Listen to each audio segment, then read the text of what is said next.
What is up, guys? Welcome to YouTube. It's me, Rahul, and if you guys were paying attention, on Friday, I won a 400-ish man tournament in the Limitless Weekly, and I played Rapid Strike Urshifu. So today, this video is going to be all about the list I played, how we won the games that we won, my tournament run, a little bit of a report, and the deck list. So we're going to start with the deck list, obviously, and go from there. So if you like the content and everything, please consider subscribing. Please consider checking out my other socials. It would mean a lot to me. I'm back to making content. Check me out every Monday, Wednesday, and Friday. I really appreciate all the support that you guys showed on Twitch on Monday, or Friday, sorry. And yeah, let's just jump right into it, I guess. So here we are. Here's the Rapid Strike list that I ended up playing. So obviously, coming into the Battle Styles format, I've been trying a lot of different decks, and so far I haven't found one that's clicked, and we're still super early in the format. So it's in everyone's best interest to take your time, learn how the format is functioning, kind of see what's good, what's bad, where we can go from here. So I've tried a bunch of decks. I tried Victini VMAX on Wednesday. I made a video on Friday. I placed very highly with that deck as well. It felt very good. So one of the archetypes that I had not tried is the Jirachi engine build of Urshifu VMAX. So Stellar Wish gives you a lot of options, pivots, kind of streamlines the whole process of I want to attack with Gale Force and pretty much set up a boss on one of the small babies at the end of the game and go for a snipe play. So I decided to throw together this list and didn't really put too much time into testing it, but I tried to put every card that I wanted into the deck, and it kind of surprisingly fit the way I wanted to. So Rapid Strike Urshifu VMAX says Gale Thrust for fighting, 30 plus 120 if you move from the bench to the active this turn. Pretty simple. Closepod EX, GX, whatever. We've already seen the card. It's not something new. Fighting colors. Gmax Rapid Flow. Discard all energy from this Pokemon. This act as 120 to 2 of your opponent's benched Pokemon. Pretty strong. So we play a 4-3 line here. 4 Jirachi. Maximum consistency. Now let's go through some of the tech options that I played. We played 2 Crobat and 1 Dedenne to be less susceptible to power plant decks and stuff like that. I think Crobat is just generally better because there's going to be a lot of times you don't want to discard pieces or just need one piece to continue functioning your turn. Like sometimes we're gonna have the baby plus an energy and all we need is the VMAX, and we have comms and stuff like that, so we can go there. We played 1 Zigzagoon because we have 4 copies of Scoop Up Net, and that 10 extra damage from Headbutt Tantrum does make a difference in matchups, especially when you're sniping the bench, stuff like that. I wanted to play a copy of Dimension Breach Giratina. Some lists are playing Fan of Waves to get the special energy to the bottom of the deck. But with Dimension Breach Giratina, you have a better chance of dealing with decks that have special energy, and you can stall out stuff like Single Strike, get a little bit of an edge against things like Pikarom, because all you really need is 1 extra turn to do 150, because you're not actually a one-shot deck, but the more damage you get onto the board, you kind of make it harder for them to play the game. So Dimension Breach was actually a really strong card. You have to play Jirachi-GX for a Psychic Zone, because if not, any deck that plays Mewtwo GX Tag Team is going to be a problem. So, and Dragapult will be tough. Then we have Mind Report Mewtwo. Let's be recycle supporters. I kind of wanted to have a Mind Report Mewtwo because we already have Nets, and use it for Cheryl because I really like the card Cheryl. So I figured let's talk about it and go from there.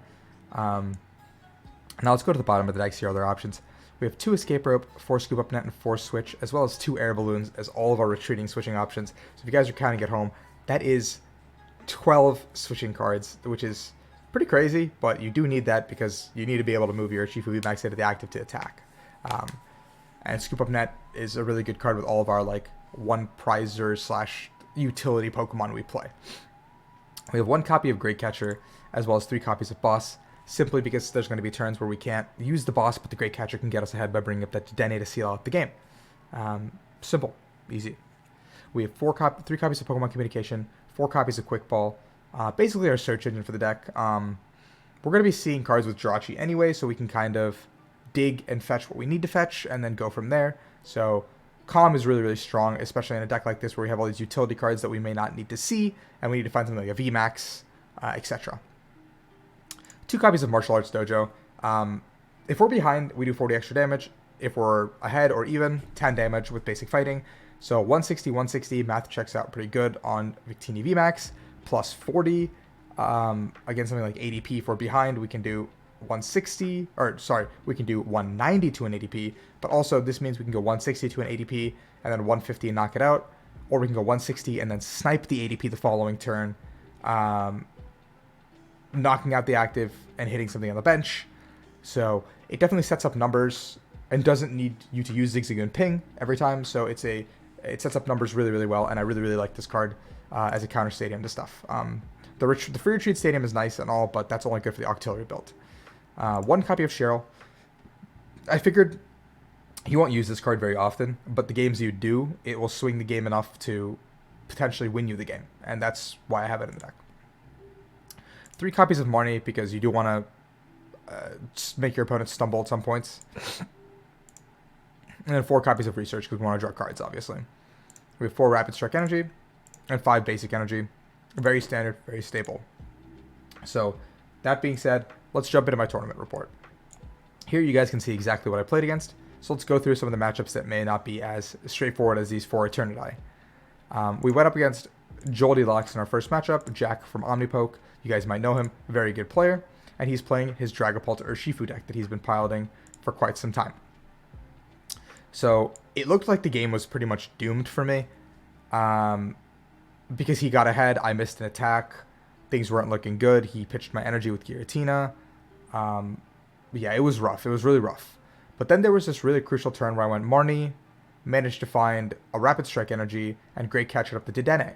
And the same turn, I went ahead and did 120, or I knocked out the Dedenne, and I knocked out his, I believe Mewtwo it was, on the bench. So I ended up taking 3 prizes that turn. And he already had a Crobat on the bench, and he had a Jirachi on the bench. So he went ahead, played out his entire turn, knocked out my Urshifu. But I had been splitting the energies pretty wisely because I knew that I wouldn't be able to, or use Gmax Rapid Flow effectively, possibly. And I didn't, and so I went ahead and set up the game to leave it in the hands of a boss's orders, where a boss's orders would bring up the Crobat, and I'd knock out Crobat and Jirachi. And Jack had 2 Scoop Up Nets left in the deck, and he was digging through his deck, and he couldn't find them. If he was able to pick it up, I think I would have lost the game. I would have had one more turn to try to figure something out, but I don't think one turn would have been enough. So well played by Jack, but I was able to take that. The second round we went up against Scorch. Now, Scorch is a interesting matchup, but I was able to get the first hit off on the Scorch and follow up with a snipe play, martial arts dojo, and the Zigzagoon Ping let me knock out the Scorch pretty early, fairly early, set up damage on the board, and then at that point I ignored everything else on the board and chased after Dedenne plus a Jirachi. I don't know, sorry, it was Dedenne plus Volcanion to clean up the game and end it. He was never able to establish the Mew. I assume it was prize. It just felt pretty easy. It should have been a tough matchup, I think. Now, our third round, we went up against Mad Party. This is probably one of our worst matchups. So, in this matchup, my opponent and I both kind of played it a little bit slow. He didn't bench a single Dedenne the entire game. Huge props to him for that. I don't know how he managed to pull that off, or a Crobat, because he discarded both his Giovanni's Exile and Palpat on turn 1 with his research. So I thought, oh no, this is going to be a free win here, because as soon as a Dedenne hits the board or a Crobat hits the board, I can take it out. So we managed to go get to 3-3 on prizes. And I had just bossed and knocked out a Mew. He knocked out my active VMAX. And so now we're at 3-3. He has a Poltergeist set up. And I went ahead and dropped the Jirachi-GX that turn, Marnied, and attacked the active for the knockout. He did his entire turn. I believe he was able to get the Ordinary Rod off, putting the Mew back into the deck. And then he used T-Break with like an 8-card deck. I don't think he had any more Ball Search cards left, but he used T-Break with like an 8-card deck and did not get the Mew, which really saved my skin there. If he got the Mew, I think I lose the game on the spot, but he didn't.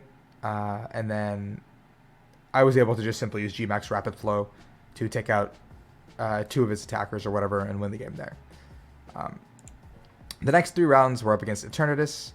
Nothing special, nothing to write home about. Every single game felt incredibly free against the matchup. I don't think you should ever struggle against the matchup. If they go weak guard energy, you slap the Giratina down, get rid of that energy, continue playing the game. Shouldn't be hard. Eternatus should be absolutely free. I even used Cheryl in some of the times to make sure I didn't let him take a prize. So round 8, my only loss in Swiss was to Andrea, who was playing Victini VMAX. What ended up happening is I missed an attack, a really, really crucial attack in the middle of the game, and he was able to get Mew down very early. So the game came down to a position where I had to kill the Mew rather than chase something I wanted to chase, because the only win condition I had was G-Max Rapid for the next turn. But he was able to get a very crucial reset stamp and Tina in the same turn, putting me one turn too far behind. So then I went up and then I hit the Victini VMAX with a bear for 160 with the stadium in play. And then he was able to find his one of his last two boss, I believe, to bring up a V Pokemon on my bench and one-shot it for the game. So it was actually a very close series that came down to the wire. And yeah, definitely was close. So this is the matchup that everybody and their mother is probably wondering how I won. I went up against Sander Warchick, king of stall, king of these crazy stall decks, and it was untimed. So in all intents and purposes, Sander had the advantage. So Excadrill, Chinchino, stall. Game 1, Sander had every card that was relevant to the matchup in his deck. Yell Grunt, Mew, Palpad, Ordinary Rod. They were all in the deck. Chip Ice Axe, they were all there. So he was able to more or less set up perfectly, establish a lock. I didn't forget about Tina, but I was hoping Tina was prized because I hadn't seen it all game. So I went attached to the active 30, and then he discarded my energy, and that was my last hope to potentially win the game, because I had been digging for a way to boss up the Zacian, which I had already sniped a couple turns prior, and do, at this point, 100 damage and win the game. But those last two prizes eluded me, and I lost. Game 2, Sander bricked pretty badly, I would like to say. He had Luke Metal, and he was planning on using its Full Metal Wall GX attack, I believe, so he attached an energy to it. I think it was Stone. And then I used my own Tina to get rid of the energy, and he jokingly messaged me like, hey man, I'm the one who gets rid of energy here. And I was like, that's true, that's fair. Yeah, and the third game came down to the wire again. Sander having almost perfectly set up the combo, using Yell Grunt, Surge, Cynthia, Caitlyn, like a combination of these cards to continuously loop me into not having energy on board to snipe. He had Mew still, everything was there. But I think the crucial card that was prized was his Ordinary Rod, because once I had killed the Mew, he was not able to loop past that. The game got really close, and I was able to barely squeak it out against Stall. So that's how I took that, moving into what now is a top 8 cut. And then I streamed my top 8, top 4, and finals match. So if you guys want to watch the VODs instead of hearing me talk, please go check that out, obviously. But I went up against Single Strike, and both games were pretty cut and dry. I was able to kill multiple Houndour, and my opponent really never was able to get an attack. I think they never actually got a G-Max 1 blow off. And yeah, that's pretty much all she wrote. And then both Pika games were not the most eventful. I did end up messing up a game in both sets due to myself playing poorly, but at the end of the day, I think the deck is favored against Pika, but Stamp Paralyzed to 1 is really scary.